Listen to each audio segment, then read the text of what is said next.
Let's do this, Emily Oster. Okay, my name is Lucy McBride, primary care doctor, writer, author of a forthcoming book called Beyond the Prescription: A Doctor's Guide to Taking Charge of Your Health. Today, I'm joined by my friend and colleague, Emily Oster, PhD, who's a behavioral economist at Brown University, who's an amazing person and communicator because she is able to communicate complex topics, centering data and providing the appropriate context to empower the reader, the listener, the audience to make smart decisions. That's what I try to do too, right? My job Yep. as a physician, I happen to be a physician, but I'm really a communicator and an educator. And my job, as I see it, is to empower people with information and then help them make smart decisions for them. And that's where I think you and I see eye to eye. And that's why I think it's a great moment to talk about the importance of evidence-based information about nutrition, the importance of arming every American with information about the content of the foods they're eating, and applying context so that you, the listener today, can try to make sense of what just came out from the USDA yesterday. So I'm going to say first, Emily, thanks for joining me. Lucy, thanks for having me. I am super excited to be here. Talk to me first, Emily Oster, about what did the USDA guidelines, the new food pyramid, say? Because you wrote this awesome op-ed for the New York Times, as I wrote my free press op-ed yesterday. And they were pretty similar, but I'd love to hear from the get-go. Like, what did the USDA say? What is new about this? What do we need to learn from you about it? I think the first thing to note is that this is mostly not that new, right? Right. So people expected or feared, depending on where you are, there to be more differences. So I think some people had the anticipation that this was going to say, everybody needs, 6 grams of protein per pound of body weight a day, and also should primarily be getting that through beef tallow or, something like that. And in fact, the guidelines as they've come out are really, with some exceptions, really quite similar to what was out before. I think there are a few differences we can talk about, a little more emphasis on protein than the before. And the other big difference, which I actually think is a very good difference, is that they're much shorter and they're actually pretty easy to read. And so there are many places here where what they're saying is sort of basically the same as what was said before, but it's tightened. And so I think the sort of format's a bit different, but a lot of the headline advice is the same. Yeah, I think that's right. I think people need digestible information, no pun intended. And I think that what was nice for me as a primary care doctor um, was to see that a lot of what they are putting in there is the advice I give my patients every day. Basically, top line is get lots of protein, lots of fiber, healthy fats in your diet, limit sugars, limit alcohol, and limit processed foods. Great. That is terrific. I think I remember, maybe you do too, the I would call it the Snackwell era, where we were told by the USDA, by the powers that be, by nutrition experts and even doctors that fat was evil. That fat, no matter what kind of fat we're talking about, whether it's avocado or it's a Big Mac, the fat was bad for us. So then there was this huge industry built around no fat, low fat foods, such that I remember being like, oh, wow, Snackwells. For some reason, it's the Snackwell era. Remember those cookies? They were kind of good. They're like vanilla Oreos. And you could be like, oh, I can have the whole box because there's no fat. And meanwhile, we were just loading ourselves with carbohydrates. So I think there is a nice representation of the current evidence, which I think is kind of going to be ever true, and because of human physiology hasn't changed over time, that when you limit excess carbohydrates and when you limit excess sugar and when you prioritize protein with every meal, healthy fats, because fats are actually good for you, like avocado, nuts, seeds, oils, like avocado oil and olive oil, Wow. and you limit excess sugars, you tend to be healthier mentally, physically, and metabolically. And so it's nice a reflection of what I think most of us have been practicing every day in clinic. Yeah, I think that's right. I guess this sort of leads me to almost the top line that I want people to sort of think about with this, and then we can talk about some of the details. But like Yeah. the biggest issue for Americans is that their diets look literally nothing like this food pyramid, the previous food plate, anything you have just described. And so I actually think that's a very important point because we're sort of having these discussions. I think they're worth having about, is this going too far on protein, or is this, what is this about saturated fat versus, is the picture of the steak too big? And like, these are all issues we should talk through. But the fundamental thing is that most people's diet is substantially worse than this and contains a tremendous amount of ultra processed and other, high salt, high sugar foods that are not especially satiating. And the big challenge for me here is sort of thinking about, okay, it's helpful that these dietary guidelines make sense. The other ones make sense too. How do we take this and help people make these good choices when we know that they are not often doing that, and that habit change in food is hard? I love that, and that's what I loved about your piece, because to me, it's all about the frame. The framing around the new USDA food pyramid, to me, was really problematic. So, while I agree, as you do, that the general gist is good, beef tallow, who knows? That was a oddball, whatever. But the framing, if you actually read the document and you read the way the current administration, or whoever wrote the document framed the thing that you could put on your wall with, like, the blueberries and the steak, the framing around is what I wrote about, is what you were writing about in the New York Times, is it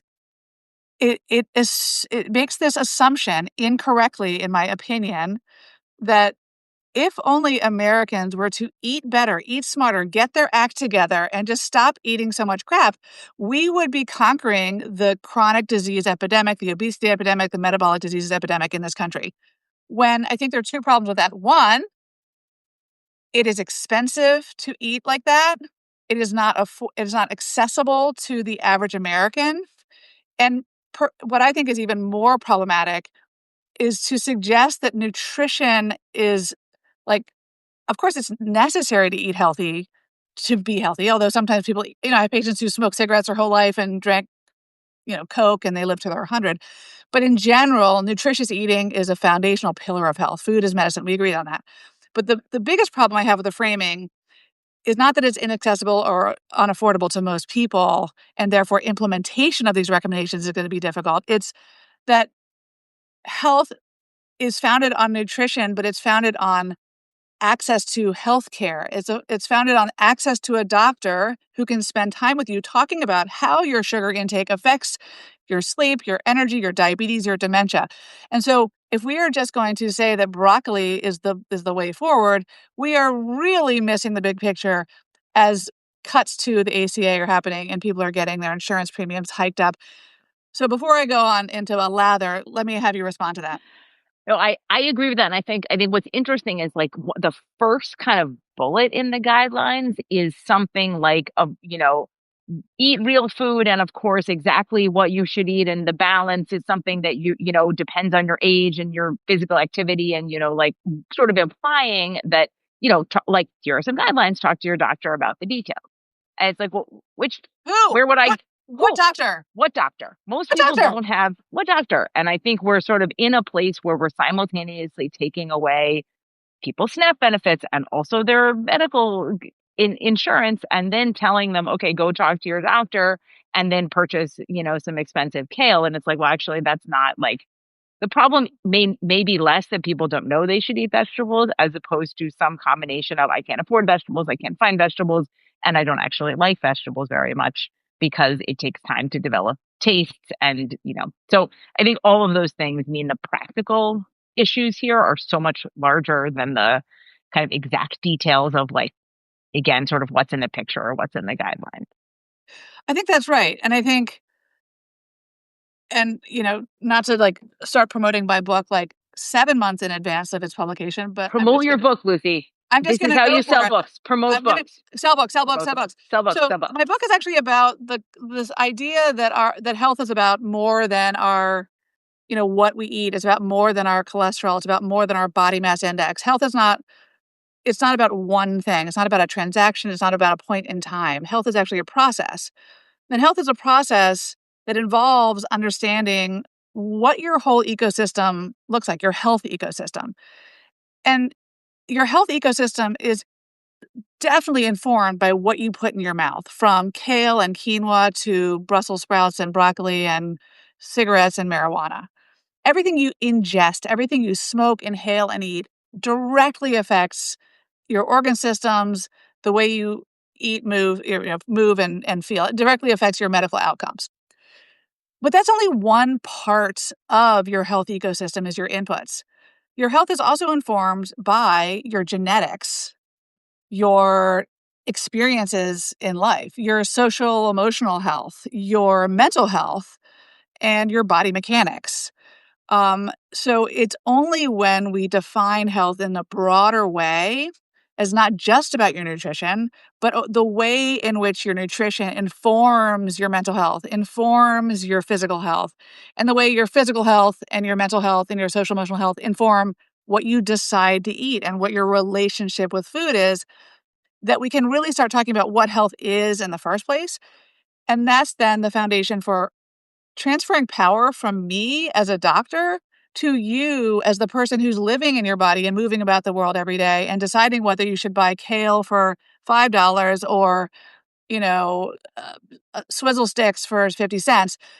And that's not for me to judge. That's for me to just help you understand the trade offs you're making. So I guess that's a long way of saying that I don't think there's much debate in the nutrition world, in the medical world, in the behavioral economics world, in the health policy and public health world that whole foods, that protein and fiber are good for you. I think we could talk endlessly about the myriad amounts of data to show that food is medicine. I think the challenge, as you talked about in your op-ed in the New York Times yesterday, Emily, is implementation Yeah, and helping people feel armed with a sense of agency about their health and the ways in which they can make choices to optimize whatever they're trying to optimize for. And I don't mean optimize like have no body fat and be like a Peter Attia disciple. I just mean like what are you trying to solve for? For example, if you're a patient of mine who's trying to solve for insomnia, or and anxiety, let's say, because guess what? There's an epidemic of insomnia and yeah, anxiety right now for obvious reasons.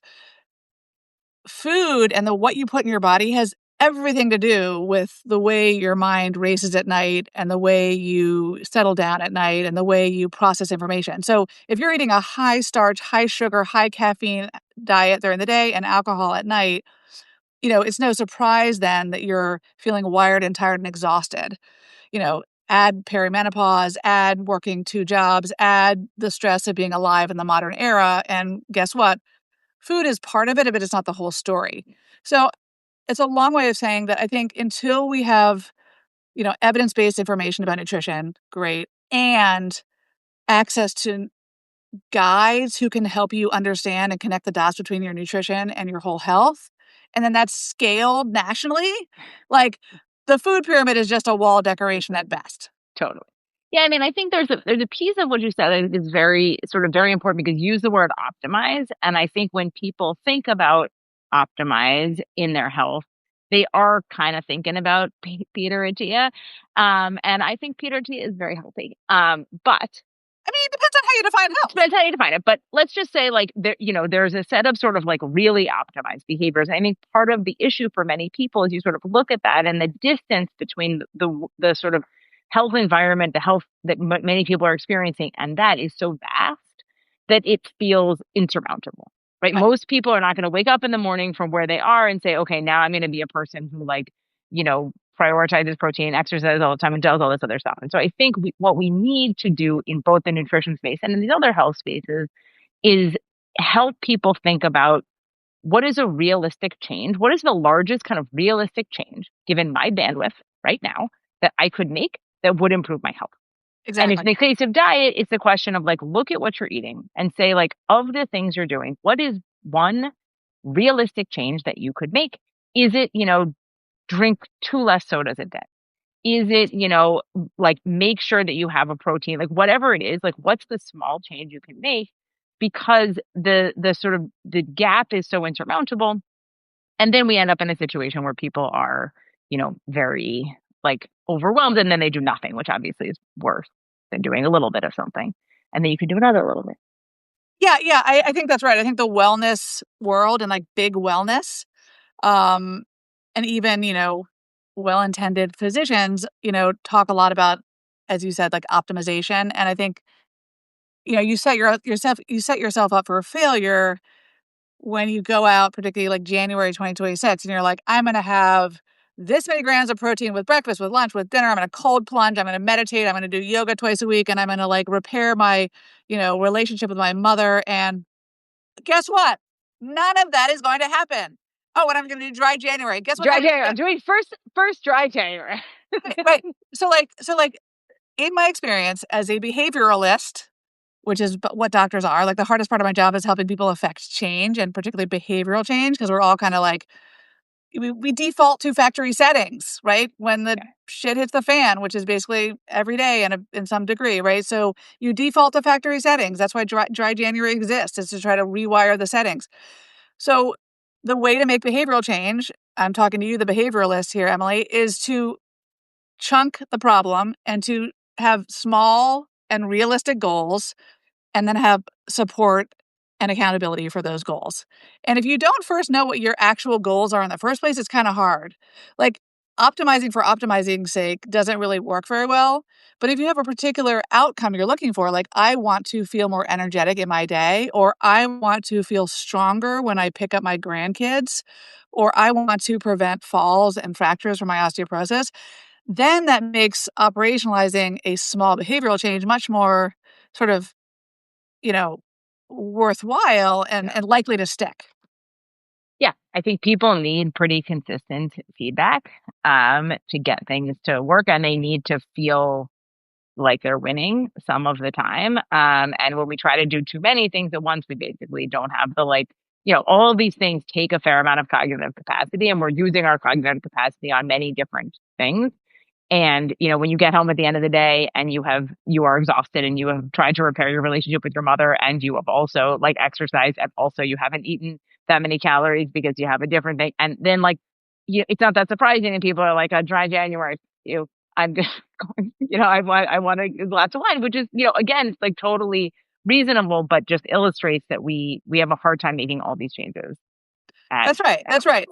So tell me what, if you were to counsel someone, as someone who yourself, Emily, is steeped in the literature about nutrition and the data around, healthy eating and you have a vast understanding of the concept of trade-offs. Um, what would you tell your best friend or even yourself about like the highest yield intervention for your nutrition? And then I'll tell you what I think would be highest yield for my patients.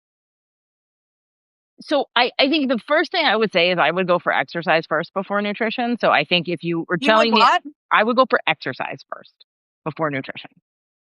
I Like if would you had to pick one, you're saying if Yeah, you had to if pick you one. told me like I want to do one thing, for most people I think they would benefit more in various ways from 30 minutes of like zone 2 twice a week.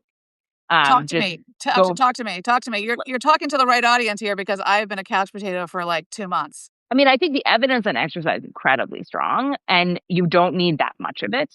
And for most people, the reward is pretty significant, both in terms of how you feel, but also like literally how you feel. So it's sort of, we can tell people like, can you give me like 30 minutes twice a week where you take like a brisk walk outside? You don't need to be like lifting weight. Like just could you do like outside walking? I think that that's where I would start with people. If you told me like I do some, but I really want some one dietary change. I think when we look at most people's diets, the biggest issue is not enough vegetables and too much sugar.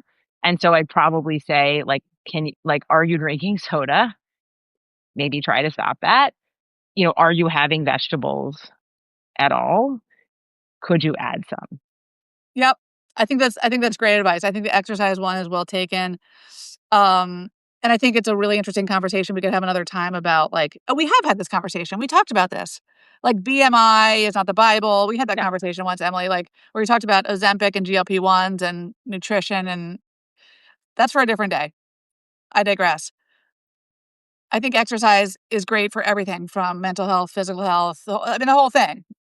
we have one container we drive through life that we inhabit, right? So you got to take care of it. And part of that includes like using your muscles and using your, um, just using your Using muscles, things, using it. using Yes, things, using it. yes. Um, I think if I had like if I could tell you the most common simple advice I give patients all the time is the power of limiting alcohol. This Mm. is coming from somebody who loves alcohol and probably should limit it, not because I have an addiction to it or dependence on it, but because I know how it makes me feel really gross the next day, and I just, I, mentally fuzzy, etc. People are often shocked at how much better they feel mentally and physically when they drink a lot less. And so that's one high ROI, not easy to do. And Not certainly easy. I have every admiration for people who are in recovery and AA and who are sober. And like, I think that's work and I think that's impressive because I think alcohol not only is woven into the fabric of American life, it is highly addicting. And I think alcoholism is far more prevalent than we even know. The second thing I would say is what you just said, which is more fiber and more protein and less sugar. Yes, I think we could all be more mindful of that. But the third thing I would say is that so often I see this pattern where people are having a hard time losing weight, they're sluggish, but they're hungry and they have like high cholesterol and high blood sugars. And the problem isn't bad nutrition, it's they're not eating enough in the middle of the day. Ah, yes. If they're not eating lunch. So you don't need a diet, you just need to eat lunch. In other words, the average person I see, now this may be just the demographic of people I see who are professionals and they're working, they do a coffee and like a little something for breakfast, maybe nothing, just coffee, like a sort of a healthy lunch or like a hard-boiled egg or something on the run, but nothing much. And then they're kind of like hungry, hungry, hungry, ignoring it, ignoring it, ignoring it, squelching it, doing carpool, working, whatever they're doing, they ignore it. They come home from work or whatever, and the levees break. And at 6 p.m., they're grabbing the cheese and the crackers, and they have a big oversized dinner and maybe a glass of wine or two. And then they wake up and they're not hungry again in the morning. If they could put a heavy, amount of like protein, fiber, healthy fats midday and then have a smaller dinner and like a bigger breakfast, they would lose weight without even changing any of caloric intake and they would actually be able to eat more. And people don't believe me on that, but what's interesting about the GLP-1s is it's given people permission sometimes to eat like that and see that that actually does work and then they can taper off the GLP-1. So in other words, it's not just what you eat, it's the behaviors around eating that are often very relevant. Yeah, and I think that is a hard, that is a very good message, but I think very hard, particularly for a sort of certain demographic of women, probably largely who you treat, where it's sort of like the way I think about dieting is like, I just am not like, you're almost, people are saving it up. They're saving it for dinner. And then it's like, you're too hungry to sort of really function. Totally. I eat most of my food at the top of the day. And I feel like that has improved my life a lot. Oh my gosh, I eat a big breakfast and a big lunch, and I eat, like, a medium-sized dinner. It's not really intentional, but, like, I feel so much better. Like, I couldn't survive if I didn't have a good breakfast and a good lunch. Like, I would just be all, like, dissociated, I think. But I think what's interesting about this conversation is I totally agree with you. And I think this advice is in fact the advice I would give like my best friend if they asked, because I think it is good advice for someone who is basically like has a sort of normal, three meal, not normal, but like a sort of typical like three meals, two snacks kind of day and has access to resources and can think about, what like all of those things. That's good advice. And then there's like, what if someone said, like, if we sort of took someone with like a typical American diet and you said, like, what can they do? I think there's a lot more small, low hanging fruit that sort of like, tell me the stuff you're eating every day. Like, let's just take out that Doritos. Like, let's just take out the big gulp, from 7-Eleven at like 2 o'clock or replace it with diet. Like, let's just like make some small changes, which are going to sort of move us in a direction of something that is, and this is where I think the GLP-1s, to be fair, will be ultimately very helpful for people because they will start to train those behaviors and then, Yeah. and But yeah, you're right. The low hanging fruit is like, a granola bar for a snack seems healthy and it's not unhealthy. It's just that it's heavy carbohydrate. So have like apple and peanut butter instead of the granola bar. Or, instead of grabbing, a big oversized sandwich at 7-Eleven or like a try to get some sort of protein and like fiber at lunch.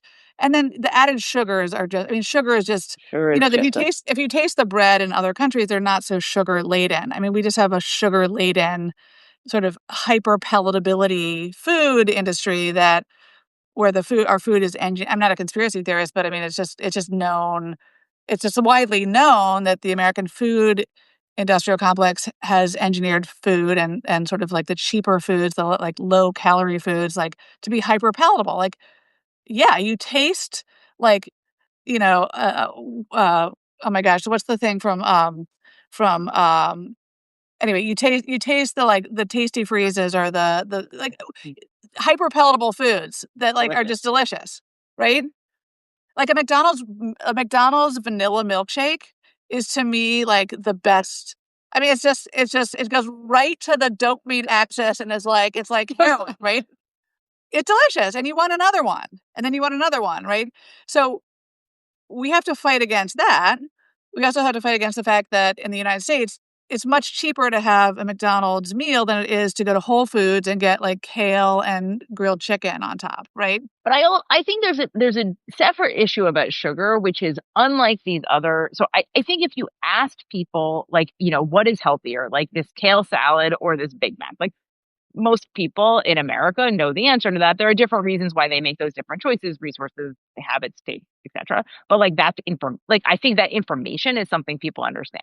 Yeah. Where I think sugar is a much harder thing because if you said to somebody, here's this like whole milk Greek yogurt, and here is a like flavored low fat Yoplait, which has like what, I don't know, 17 grams of sugar in it. Like, which of these is healthier? I think that many people would tell you it's the Yoplait, and it's not. But I think that's the sugar, the adding of sugar to everything, I think has genuinely confused people and is the reason, like, I was looking at the most recent NHANES today, and like the average American consumes like 95 grams of sugar every day. And that's really a lot of sugar. That's a lot of Yeah. sugar. Yeah. Just just a shit ton of sugar. Yeah. So if you were in charge of the USDA guidelines that just dropped yesterday or Wednesday, I guess it was, like what would you have changed and what would you have made different or what would you have made clear? I think you would have made those blueberries less big. They were I might they have were done that. I think they the were graphic is poor. the I think the graphic is graphic poor is poor. The graphic is poor. The graphic is poor. I would have changed the graphic. Probably to better align with what the actual guidelines size. say. Yeah. Yes, even just to size it. Yes. Um, I think there are some. I, I would have probably pulled like up the sort of less sugar and relative to the more protein. People have been critical of the focus on red meat. If you read the guidelines as opposed to looking at the stupid image, it actually doesn't read that differently than the previous ones in terms of like they list protein sources that are meat and plant. So, that focus, it's there, but I don't think it's as big as many people said. I mean, I think I would have accompanied it with more discussion of how we are going to help people implement these things, as opposed Yes. to just the sort of like victory lap of like we'd flipped the pyramid and now it's all fixed, which is like a sort of ridiculous thing to say. Yeah, and as I was saying earlier, the notion that like, the chronic disease epidemic is about sort of rugged individualism and just eat better, Yes, eat smarter, get your act together, Americans. it's Like all your fault. it's all your fault. If Yeah, only you like ate beef tallow, you'd be like you'd be doing pull-ups in your jeans also. But like, I guess, all right, right, right. exactly, exactly. So, and talk to me about the beef tallow. Like, have people asked you about that? Like, Yeah, I think people find this confusing. I don't Beef tallow is not a common cooking. Like you can cook right, with it. There are many kinds of fats. Duck fat, beef, like there's different ways to make fat. You can render fat out of anything. Not anything. You render fat out of many things. And beef tallow is a cooking product that some people use. I will say that I did hear from one old friend who was like, I have both beef tallow and duck fat in my fridge, and they're good for different cooking purposes. But this person is like a borderline professional chef. So it's like this is not a common cooking fat. I'm not like this is one of those things where you can sort of tell someone's just like got to be in their bonnet about beef tallow. And it's The like, bee in the bonnet beef tallow? it's like, That should be a bumper sticker. so I'm not really sure. I mean, like, I don't think for most people, I don't think this is a very accessible product, and it's not likely to be something you're going to want to pick up to cook with every day. It's probably pretty expensive. I think, butter and olive oil and avocado oil and those oils are a better choice and more practical for most Americans. Yeah, I thought it was a weird kind of like third rail. Um, but that's kind of what we're dealing with. Um, Yeah. Emily, what is on your sort of radar? What do you have your eye on in the news, sort of nutrition adjacent? Like, you know, people are asking me in my clinic all about the oral GLP-1s for weight loss, which are not new. They're just newly FDA approved for weight loss and not just diabetes. Is there anything that is coming across your desk that's like, huh, this is interesting in terms of trends for nutrition and health? I think it's like I had a lot of GLP-1 questions too. And I think the other piece is sort of digging into the protein, kind of people wanting to know, like, how do we think about plant versus animal sources? Is it in fact like one of the things about the guidelines that's actually a little different is they're kind of down on being a vegetarian. Like the last part is sort of like if you're a vegetarian, watch out. And I don't think that's true, but I think there is some sort of a little bit of confusion out in the world about, well, what like is it really right that, is there a how do I think about the difference between sort of health of a plant-based diet versus a meat-based diet? And, people want to know that. Yeah.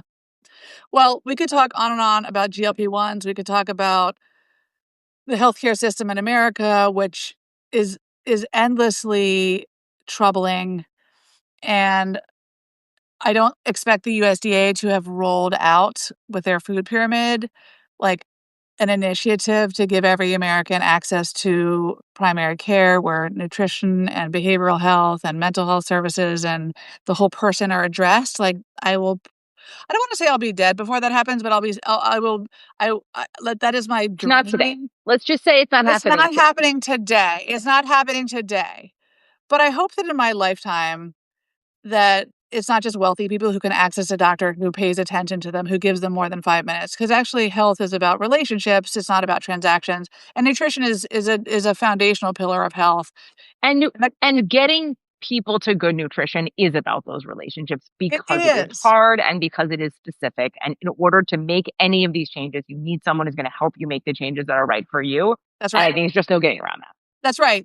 And as a final point I'll make, the way we eat and our relationships with food are so deeply ingrained, and they really begin in childhood. Yeah, And so for me to tell someone who's struggling with metabolic health problems like diabetes or PCOS, or to like limit their carbohydrates, limit their sugar, and get more protein is just words.